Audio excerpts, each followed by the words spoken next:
We are hoping today to get to the end of the Qing dynasty in Taiwan, but there's a lot of stuff we're going to try to cover here, so let's jump right in. Last time, we were discussing a couple of shipwrecks. One of them was an American shipwreck called the Rover, but more important, I think, was the Japanese one that led to what was called the Mudan incident. So real quick, a Japanese ship, actually they were sailors from what we call Okinawa today, floundered off the coast of south of Taiwan. The Aborigines that were there killed the survivors, and the Japanese eventually led an expedition to Taiwan to punish, but it was more of a, as you explained, John, it was more of a wading into the waters of colonialism. The Taiwan History Podcast, Formosa Files, is made possible through the generous sponsorship of the Frank C. Chen Foundation.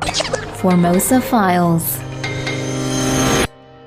Yes, they went there under the guise of a punitive expedition, but it was mostly an attempt at colonization. That's why they stayed there so long. They were in Taiwan for 6 months. And it was also the first deployment of the Imperial Japanese Army and Navy. They got their first little chance to, you gotta practice before you're gonna start an empire building. You gotta get some wars in there. That's right. They had just had the Meiji Reformation, which propelled at greater speed their modernization. During this time, they're winding down the samurai class. They're replacing them with a modern army. Yes. So the force to Taiwan consisted of this modern conscript army and samurai soldiers. It was a bit messy. They didn't have good command structures yet. Right. So if you saw the movie The Last Samurai, where Tom Cruise, I believe, he goes to Japan and then ends up fighting on the side of the dying samurai. It was right about that time when Japan was moving away from their traditional roots and becoming a modern power. Yes, just a few years after the Taiwan expedition, the samurai were upset with what was happening. They were being sidelined, and they didn't like modernization too much, so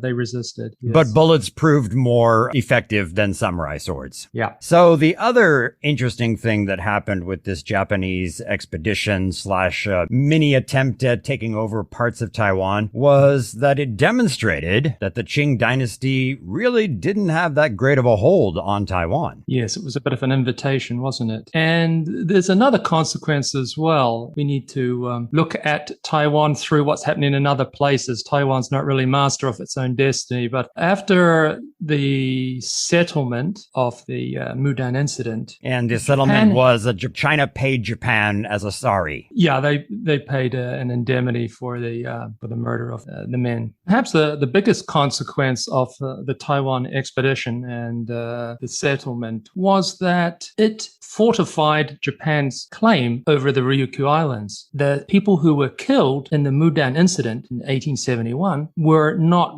really Japanese. They were from an island called Miyako, which is one of the islands in the Ryukyus. Okay, so we call them today, we call it the Okinawa Island chain, right? Okinawa is the main island and a middle group, but no, it's the Ryukyu Islands. Still called that? Yes. Okay, and before, it was an independent kingdom? What's the deal with the Ryukyus? It was posing as an independent kingdom, but was in fact under Japanese rule. To be exact, a feudal kingdom from Kyushu, the southernmost main island of Japan, they had sent a samurai army there in 1609, conquered Okinawa and the other islands, and ruled it, but kept it under the guise of a independent kingdom, not officially announced as belonging to them or to Japan. But they would have spoke some version of Japanese. The rulers spoke Japanese, but the people were speaking Okinawan language. Okay. And there obviously was some Chinese influence as well, yeah? Absolutely. So this was like a fake setup that benefited both sides. Japan wanted to have access to the outside world. They were under an isolationist policy at that time, but they still needed some trade. Now, the so-called independent kingdom of Ryukyu was like a vassal state of China, and they had these tribute missions to China. Tribute missions, basically trade missions. So you go to China, fall down in front of the emperor, you bring him a chest of gold and say, "Oh, mighty one, we thank you for your greatness." That's right, yes. And in this case, they were going to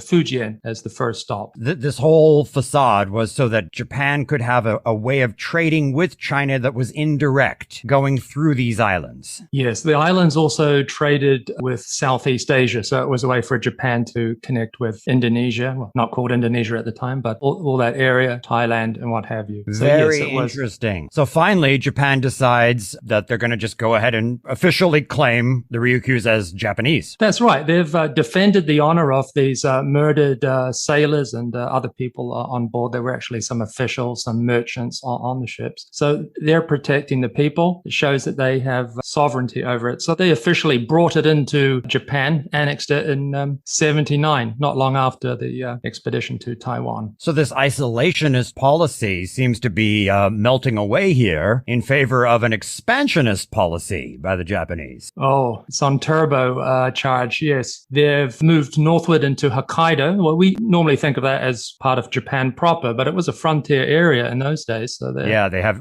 local people called the Ainu there who are not Japanese. Yeah, so they're moving north. They're looking across to Korea. They're getting involved in politics there. And they've still got their eye on Taiwan. Right. So Japan is getting bolder. And the Qing really should have gotten a message at this point that if they want to hold on to Taiwan, they're going to need to beef things up a bit. Did they get the message? Yes, to some extent. They finally realized that they needed to administer the island. They had control over about a third of the country. They tried to open up new areas, pacify the indigenous people. And finally, they let more immigrants come over. You didn't need a permit anymore to come to Taiwan. Right. And this, just as a quick aside, this was not very well received by all of the native or aboriginal groups in Taiwan. So yeah, I mean, Taiwan did react to the Japanese interest in the island. They built some forts around the country. These forts were built with the assistance of European powers, Germans or French, British, different places around Taiwan. So they're stepping up their defense, their modernization of Taiwan, but it's a little bit too little, too late because the Japanese are really pushing ahead. But it's actually not the Japanese that will cause them headaches. Just 10 years after the Japanese were here, the French come. Okay, the French. They haven't featured in our story at all that I can think of so far. What are they doing in Taiwan? Didn't they mainly have their interest in Vietnam, Cambodia, that area of Asia? Why the sudden interest in Taiwan? Yeah, it's strange, isn't it? It's like just someone in the audience has just walked onto the stage. It's yeah. Like, well, they're in Indochina and they're interested in a route into the interior of China. So they're down in southern Vietnam. They're in Cambodia, Laos area, Indochina. But what they really want is access to the China market. They thought maybe up the Mekong River would get them there, but it's not suitable for navigation. So their attention moves to the Red River, which is in northern Vietnam. They want to use the Red River to get up into Yunnan in southwest China and then up into the interior of China. Why are they crazy about the interior of China? Trade. Yeah, China. It's the dream of trade. If you can just sell one of your widgets, one of your products to 1 in 1,000, you're going to be rich beyond the dreams of avarice. So the French they have noticed that other people are getting very wealthy by trading with China, and they want some action. That would make sense, but no, they're already trading with China through some of the treaty ports. But the treaty ports, the first 5 opened up after the first Opium War in around 1840, and then 20 years later, the second one opens up lots of ports. But the Westerners are disappointed. They had expected a lot more business. Foreign businessmen going to China and being disappointed has a long tradition. Yes, indeed. So they're thinking, what we really need, no, this coastal trade's not the thing. What we want is the untapped interior of China. If only we could get there. So if you go back and you read things from the 1870s and 1880s, they're crazy. They got China fever for Sichuan and other provinces like that. If only they could reach it. The British were looking to build railways from Burma. And, the French are interested in northern Vietnam, but the Chinese consider that their area of influence. Right. So And the traditionally, the Chinese have had a very strong hold over that whole area and extending further down. Most of Vietnam was at some point in history some sort of a vassal state to China, at least for a period of time, if I'm not mistaken. That's right. So you can understand their displeasure at having the French right up against their borders. So they get involved. They're fighting the French in northern Vietnam. So the Qing Empire and the French go to war in Vietnam. It's not declared as a war, but there's fighting. And the French decide to fight the Chinese by attacking ports around China as a way of putting pressure on them to negotiate to get the Chinese to withdraw from northern Vietnam. Okay, because that's the only way it would make sense. Vietnam is 1,000 miles away from Taiwan. So, why do it? We have ports. Yeah. The French military advantage is the Navy. Their Navy is the second best in the world after the British, and the Chinese Navy is rubbish. They're modernizing, but they're no match. So it's much more efficient in terms of putting pressure on China to use a Navy and attack ports. Now, in the case of Taiwan, they thought it's an island, so it's more isolated and susceptible to naval attack. Also, they wanted to get their hands on the coal in Geelong. The navies have switched over to steamships at this stage, and they need coal. Geelong has coal. So the French decide to first blockade Taiwan, is that right? They arrive in August, they blockade and bombard Geelong, and they put troops on the ground, but they don't have enough men, so they have to pack up and leave. But they come back in October, and they have more men, and they bombard again and put troops on the ground. They take the port, and yes, they initiate a blockade soon after that. So they're successful, and the French are successful at getting some boots on the ground, but the Qing soldiers kind of just retreat up into the hills and take very good defensive positions. They obviously made the mistake of not landing with enough force. They didn't know their territory. They didn't know their enemy. And one of the famous commanders on the Qing side who helped eventually throw the French out of Danshui was a guy called Sun Kai-hua. He's not all that famous, but he got his start in the Taiping Rebellion in China. And this is all going to come back around in a circle. So real quick, I know we're getting divergent here, but the Taiping Rebellion is, if you're into history, it's one of the most fascinating parts of kind of more modern Chinese history. This happened when a Hakka individual, believing himself to be the younger brother of Jesus Christ, led a rebellion against the Qing Empire that turned into the bloodiest civil war in history. Anywhere from 30 to 50 million people killed and greatly weakened the Qing Empire. What was his name? The leader? Hong Xiuqian, is it? Right. He got a pamphlet from a missionary, and suddenly he had this vision that he was the leader of they called the Taiping, heavenly peace. He developed a sort of a new religion based on him being the younger brother of Jesus Christ, but mainly it was a revolt against the Qing. They grew their hair out. They didn't want to be Qing. So it's considered a civil war, but it's one of the weirdest civil wars ever because they weren't trying to overthrow a dynasty. They weren't trying to replace the Qing with another they were trying to replace Chinese society in a way. They wanted to go from Confucianism to this weird heavenly kingdom thing that he had developed, and it was a horrible, bloody civil war that involved Qing forces, of course, but also towards the end of it, French, British, and other Western commanders got involved advising the Qing Empire on how to defeat these rebels. Yes, it's fascinating stuff, isn't it? Now, it actually takes place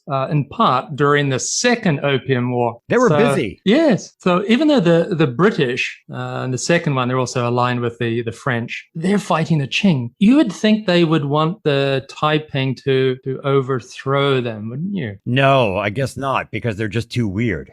Yes, it's crazy, but we have to mention it. It's one of the deadliest civil wars in history. And the reason I And brought it up in the first place was because the general who helped to throw the French out of Danshui in 1884, Sun Kai-hua, he fought originally against the Taipings. so we have the French in Geelong and we have French in Danshui. So these are both ports which are near Taipei, right? Right. The Danshui is a town on the Danshui River, and that takes you into Taipei. The French want to capture that, but it's a failed operation. The bombardment's not especially accurate, and they put men on the ground, but they're repulsed. So it's a defeat. Not a big one. They don't lose many men, and certainly the Qing lose more, but you have to be grateful for small victories if you're the Qing, you know? There is, however, a French military cemetery in the Geelong area. It doesn't contain that many headstones, but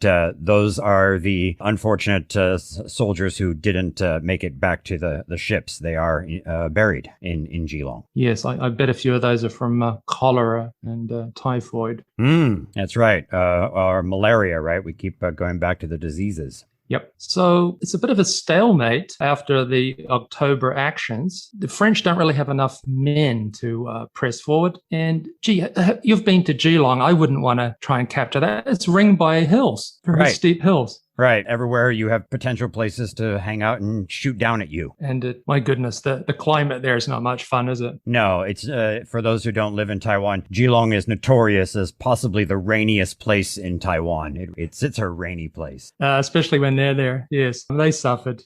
Okay, so the French instigate a blockade. Originally, it's just a blockade of those two ports, but then later they extend it to all of Taiwan. And how long were they successfully able to blockade Taiwan? It was a mixed success, mostly a failure. They had trouble stopping ships coming into Penghu, and then they would transfer to smaller vessels and then go to southern Taiwan where there weren't many French ships. So yeah, people were able to run the blockade. So it was more of a blockade of Geelong and Danshui than anything else. Yeah, it was tricky for the French. They hadn't declared war, so they couldn't be too aggressive, and they didn't want to upset the other foreign powers too much. I'm just thinking that the missionary that we talked about in the episode about treaty ports and missionaries, George Mackay, he must have been in Danshui at that time. Yes, he used his medical skills to help some of the wounded, probably pulled a few teeth while he was doing it.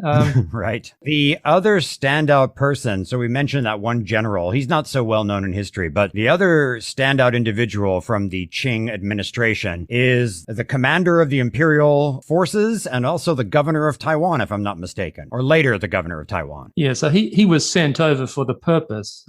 His name is Liu Mingquan. He's another of these Taiping rebellion chaps. He's an interesting character. He's not one of your examination elite. He didn't go through the exam system of learning all the Confucian classics. He went up from the bottom. He came from a family of poor farmers. He was involved with some local bandits, smugglers when he was young. And then when he's 23, he joined the Qing and was fighting the Taiping rebels. And yeah, he was a very able man. He's not all that well known even in Taiwan, but he does get some reviews that are relatively good. Yes, he was involved with modernizing Taiwan in the years after the Sino-French War. Like railway lines and stuff like that? Yeah, railway line between Geelong and Taipei, and then later down to Hsinchu. Post office, a couple of schools. A bit shoddy the way they were implemented, but, you know, considering not easy the times to modernize. Let's go back to the French. So the French had tried the blockade, they tried landing, and the person involved in the French campaign as the leader of it, he was a relatively well-known and well-respected French general who told his superiors that this whole idea was a bad idea. Yes, Admiral Courbet, he was in charge of the East Asia fleet, Courbet. He was very much against the Geelong campaign. He much preferred taking Penghu Island. And Courbet, he has a pretty unhappy ending. Oh, yes. So he dies just after they've wrapped things up. He died in Penghu of cholera. What about the war itself? What did either side end up actually achieving? French won because they got the Chinese to pull out of northern Vietnam. They got their access to the Red River to China. So they got their trade. Yeah, of course, it never worked out that access to the interior of China was a gold mine. No, but they got their strategic wish. So the commander has gone over to Penghu. He's died. The French and the Chinese have decided that they're tired of this. They're going to sign agreements. And okay, Taiwan now is left in the hands of the Qing Empire. The governor is this guy we were just talking about, Liu Mingchen, and he's doing his best to try to modernize Taiwan a little bit. He leaves office in 1891. And for those who know history dates, that's just 4 years before the arrival of the Japanese. Yes, it's sad. He's sick and he goes back to China, lives just long enough to see the Japanese get handed the island. And how did that happen? How did Taiwan get handed, literally given to Japan in a treaty forever? How did this happen? Yes, it's sad, isn't it? So much of Taiwan's fate just seems to be the currents of history. It's something happening on the Korean Peninsula. It's Japan and China fighting for influence. Now, Korea traditionally has been a vassal state of China, but things were changing. 1894, 95, Japan and China had a war, very one-sided. Most of the fighting was in northern China, also some in Korea. Bad loss for China. And then we can say at this stage, power in East Asia shifts from China to Japan. They sign a treaty, and a key point of it is that Taiwan is handed over to Japan in perpetuity. In perpetuity. That's a nice little phrase, isn't it? What does it mean? Forever.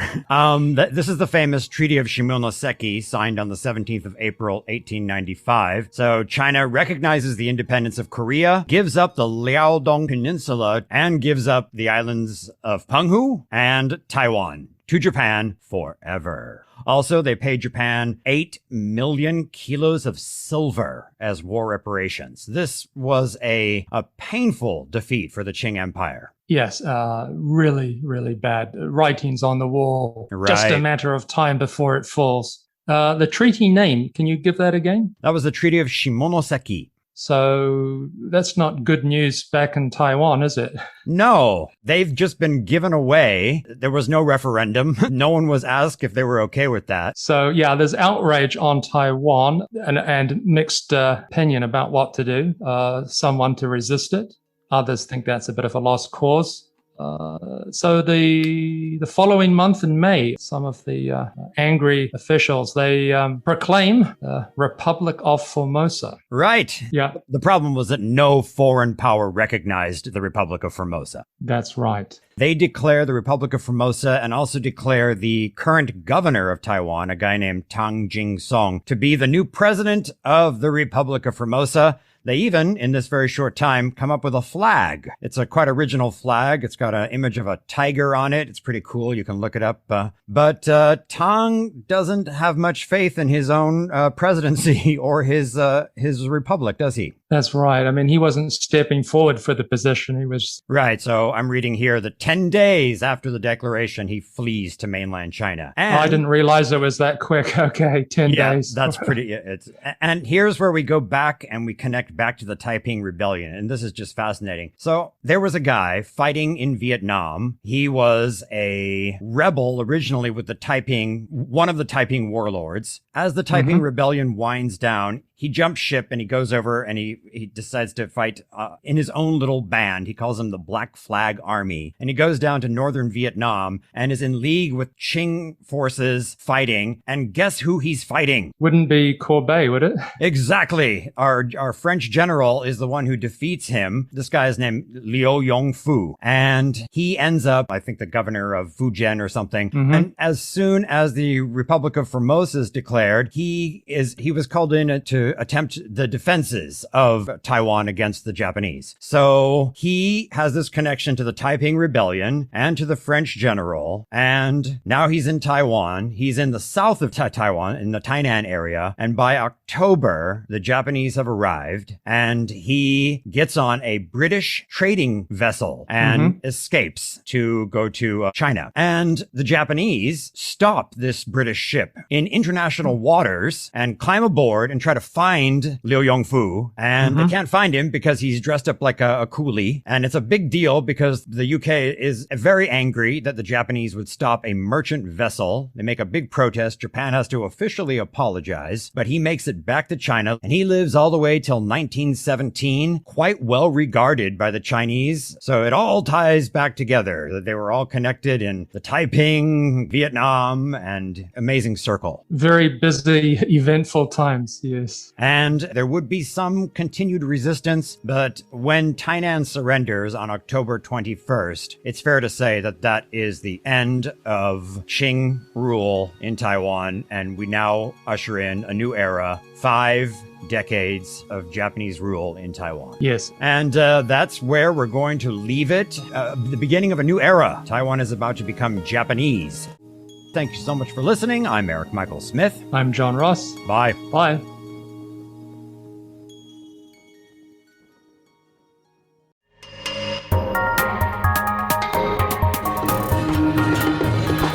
Hey.